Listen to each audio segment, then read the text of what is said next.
সাথে করে হজ ব্রত পালন করার জন্য, কাফেলার সাথে হজ ব্রত পালন করার জন্য মক্কা আর মদিনার দিকে রওনা দিয়ে দিলেন। তখন তো আর বিমান আর প্লেন আর গাড়ি ছিল না। এলাকা ভিত্তিক কাফেলা করে কয়েকজন একত্রিত হয়ে হজ ব্রত পালন করার জন্য হেঁটে হেঁটে যেতেন। সুবহানাল্লাহ। আল্লাহর বান্দা যুবক মানুষ তার বাবাকে সাথে করে হজ ব্রত পালন করার জন্য মক্কা মদিনার দিকে রওনা দিয়ে দিলেন। কাফেলার সাথে যেতে যেতে প্রতিমধ্যে কিছুদিন যাওয়ার পরে হঠাৎ করে তার বাবা অসুস্থতা হয়ে যায়। কাফেলার সকল সাথীরা তাকে সুস্থ করার জন্য হাজার চেষ্টা করতে থাকে।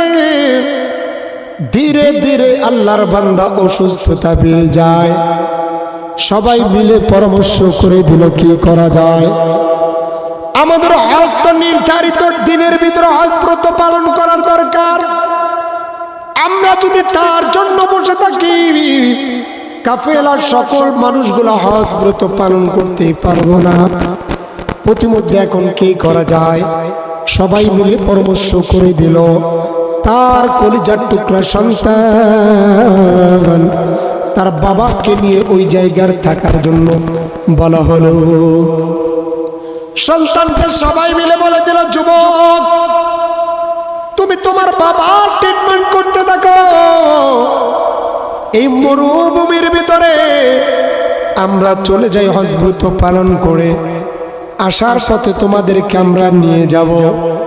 সবাই চলে গেল। আল্লাহর বান্দা মরুভূমির ভিতরে, যে জায়গার ভিতরে কোনো বাড়ি নাই, গাড়ি নাই, কোনো মানুষজন নাই, কোনো ডক্টর নাই, কোনো চিকিৎসার ব্যবস্থাও নাই। একটা গাছের নিচে মরুভূমির ভিতরে মানুষটা তার বাবাকে সুস্থ করার জন্য হাজার চেষ্টা করতেছে। মারনা সুবহানাল্লাহ। যুবক মানুষ তার বাবাকে সুস্থ করার জন্য চেষ্টা করতে করতে চেষ্টার ব্যর্থতা হয়ে হঠাৎ করে তার বাবা ইন্তেকাল করে ফেলেন। যুবক মানুষ বাবার লাশটাকে ধরে কান্নায় বিভোর হয়ে যায়। হায়, আমি একা মানুষ, কিভাবে কি করব? আমার বাবাকে নিয়ে কি যাব, কোথায় যাব, কিভাবে দাফন করব, কে বা জানাজা পড়াবে, কোথায় পাবো? যুবক মানুষ করতে করতে বাবার লাশটাকে নিয়ে হায় বাবার লাশের পাশে চলে গেল। কাপড়টা সরাইয়া আরো বড় আশ্চর্য হয়ে গেল। হায়, দেখা যাচ্ছে বাবার চেহারাটা পরিবর্তন হয়ে বাবার চেহারাটা শুকুরের চেহারায় পরিণত হয়ে গেল। আল্লাহর বান্দা যুবক মানুষ কি অবস্থা হয়? আমার বাবার এই কঠিন পরিস্থিতিতে কেউ পাশে নাই। বাবার লাশটাকে পাশে নিয়ে যুবক মানুষ কেমন যেন কাঁদতে কাঁদতে ঘুমিয়ে গেল। হঠাৎ যুবক মানুষ স্বপ্নের ভিতরে দেখতে পাইল একজন সাদা ধবধবে চেহারার মানুষ। এত সুন্দর চেহারার মানুষ দুনিয়ার জমিনে কেউ হতে পারে না। এমন সুন্দর চেহারার একটা মানুষ আসলো, এসে তার মাথার ভিতরে হাত বুলাইয়া ডাক দিয়ে বলে, যুবক কি ব্যাপার, তোমাকে টেনশন মনে হচ্ছে? যুবক স্বপ্নের ভিতরে সুন্দর চেহারার অধিকারী লোকটাকে ডাক দিয়ে বলে, ও ভাই, আমি তো আপনাকে চিনি না, আপনি কে আপনাকে তো জানিও না। তবে এই মরুভূমির ভিতরে আমার বাবাকে সঙ্গে করে নবীর রওজার পাশে গিয়ে সালাম দিব, হজ ব্রত পালন করব। লাব্বাইক আল্লাহুম্মা লাব্বাইক বলে আমি ডাক দেব। এই বলে বলে বাবাকে সাথে করে কাফেলার সাথে হজ ব্রত পালন করার জন্য আমি ওই মক্কা আর মদিনার ভিতরে আমরা রওনা দিয়েছিলাম। বর্ণা সুবহানাল্লাহ। সুন্দর চেহারার মানুষটাকে ডাকতে বলে, শোনেন, বড় আশ্চর্যের বিষয় হলো আমার বাবা অসুস্থতা হয়ে যায়। কাফেলার সকল সাথীরা সময় নির্ধারিত হয়ে যাওয়ার কারণে হজ ব্রত পালন করতে পারবে না, এই ভয় করে করে তারা সবাই চলে গেল। আমি একাই পড়ে রইলাম। আমার জনমদুখিনী বাবাকে সুস্থ করার জন্য হাজার চেষ্টা করলাম, কিন্তু এই মরুভূমির ভিতরে কোনো ডক্টর নাই, কোনো মানুষও খুঁজে পাইলাম না। আমার খাবারের কিছু পানি ছিল, বাবার মাথায় দিয়েও চেষ্টা করলাম, পারলাম না।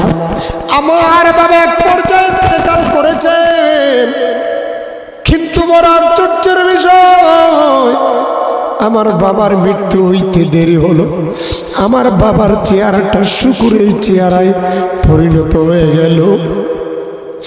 আমি বড় টেনশনে পড়ে গেলাম, কে আমার বাবার জানাজা পড়াবে, কে বা আমার বাবার জানাজায় আসবে, গোসল দিবে। এই কঠিন পরিস্থিতিতে আমি পড়ে গেলাম। হায় আল্লাহর বান্দা, আমি এই জন্য কাঁদতেছি, কান্না করতেছি। সুন্দর চেহারা অধিকারী লোকটা ডাকতে বলে, যুবক, চলো চলো চলো, তোমার বাবার লাশের পাশে আমাকে নিয়ে যাও।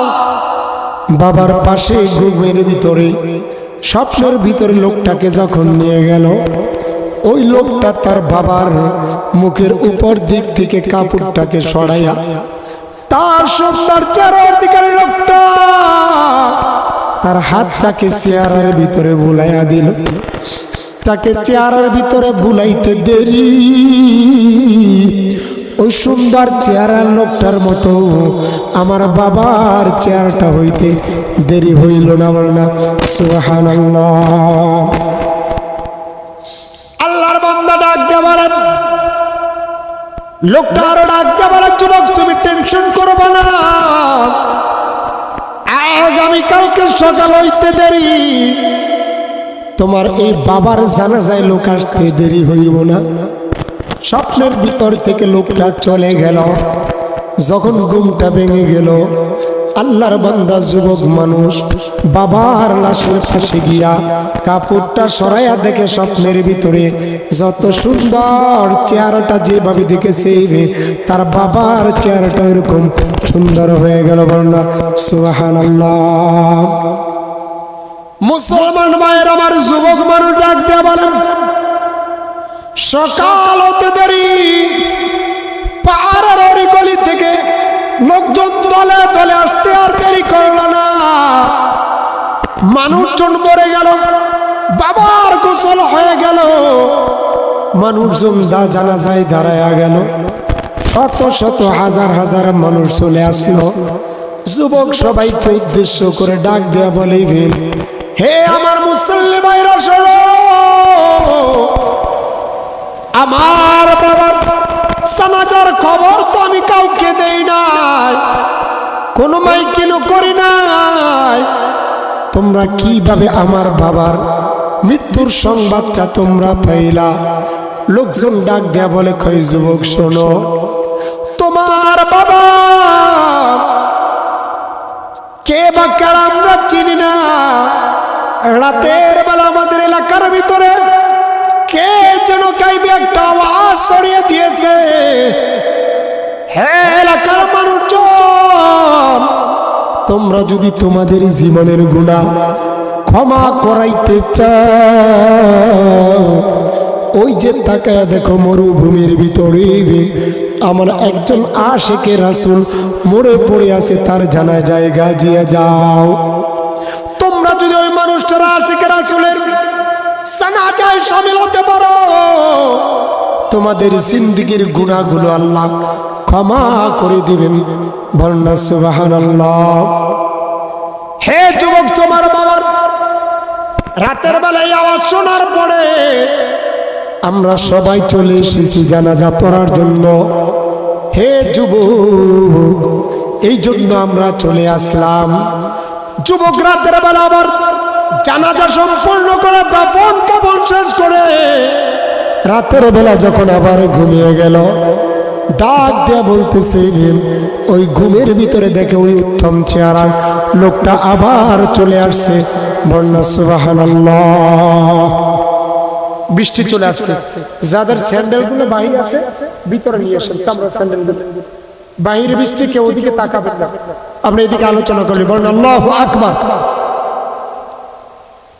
আল্লাহর বান্দা ঘুমের ভিতরে আবার ওই লোকটার সাথে দেখা হয়ে যায়। ঘুমের ভিতরে ডাক দিয়ে বলে,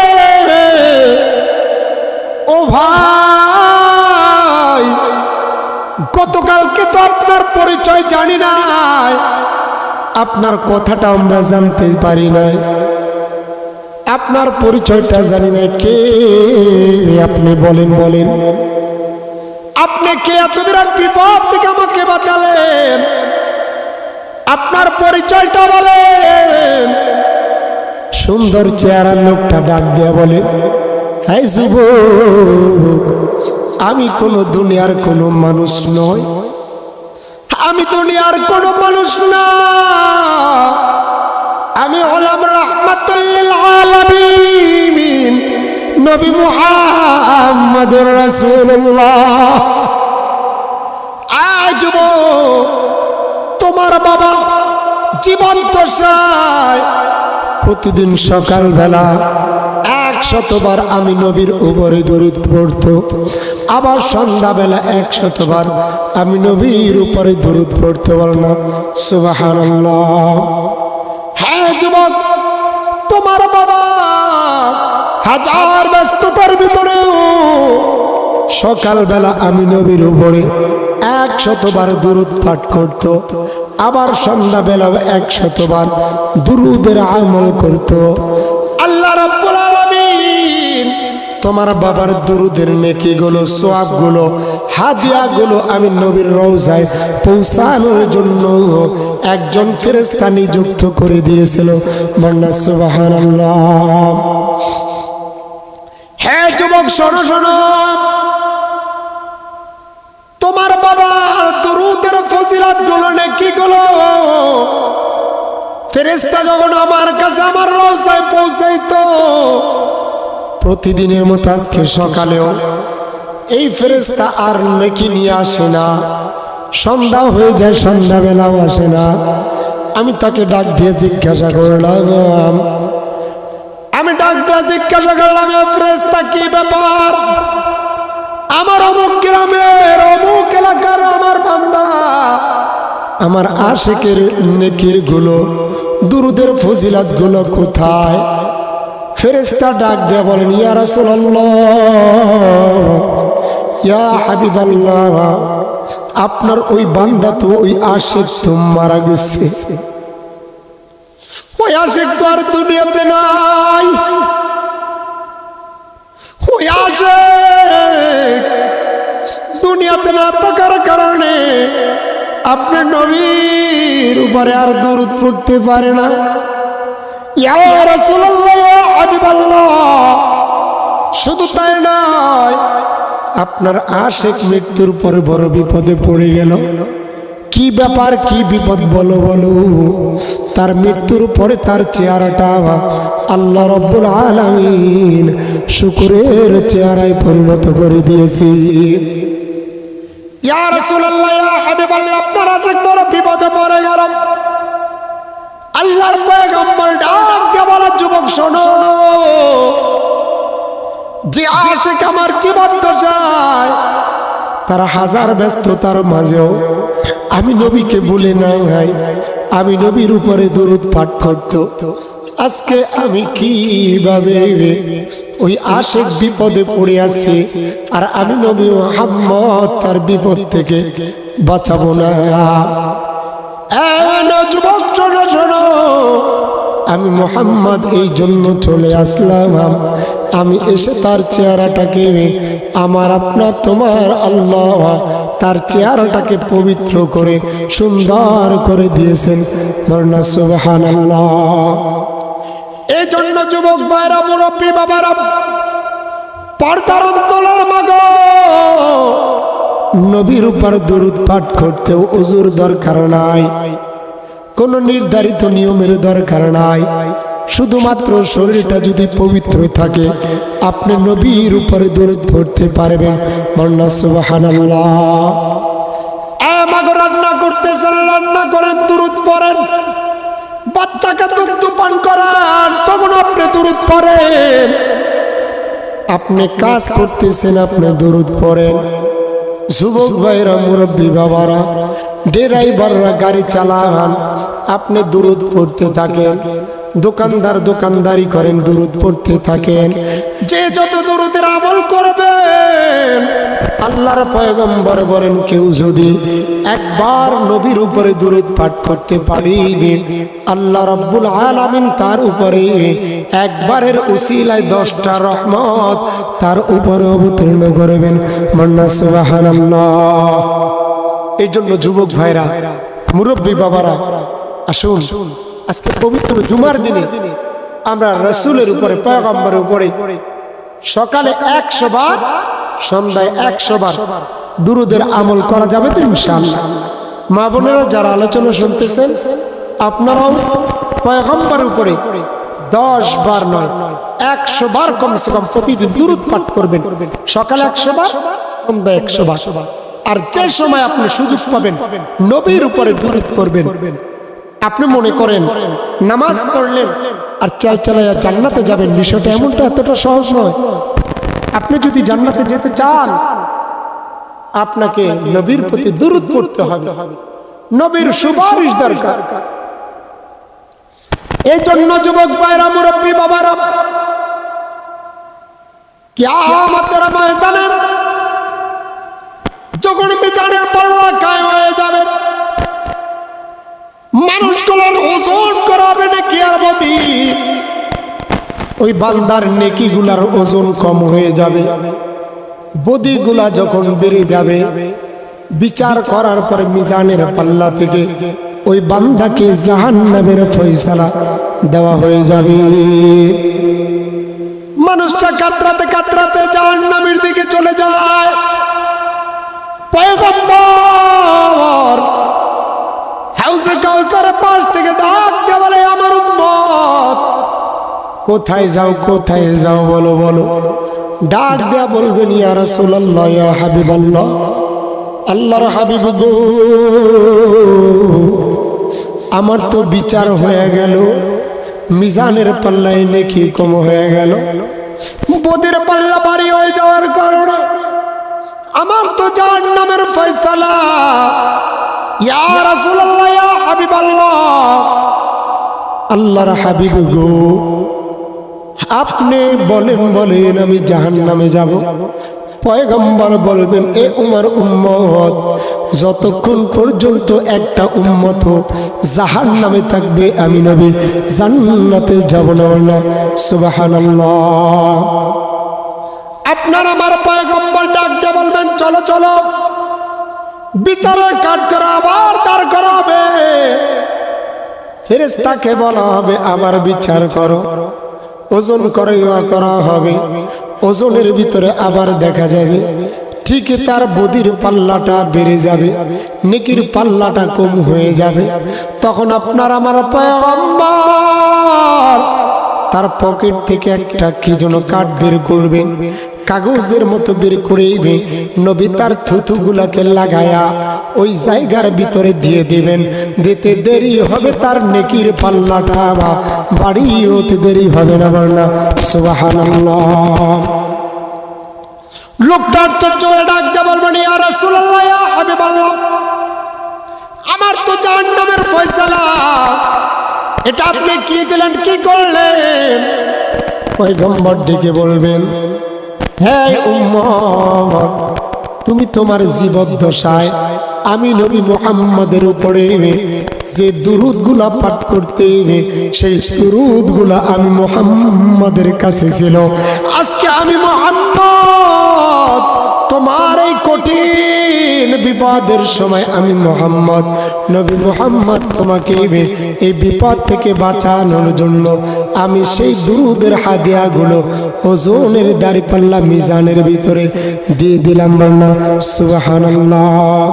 এই জন্য যুবক ভাইরা, মুরব্বী বাবারা, যে যত দূরত বেশি পড়বে নবী পয়গম্বরের কাছে তত যাওয়া যাবে। যে যত দুরুদ বেশি পড়বে তার চেহারাগুলো উজ্জ্বল হয়ে যাবে। মা বোনেরা, আজকে আমি আপনাদেরকে বলি, মাগো আপনি মেকআপ করেন, যা করেন সব কিছু বাদ দিয়ে দেবেন, নবী মুহাম্মদের উপরে দুরুদ বারবার পড়েন।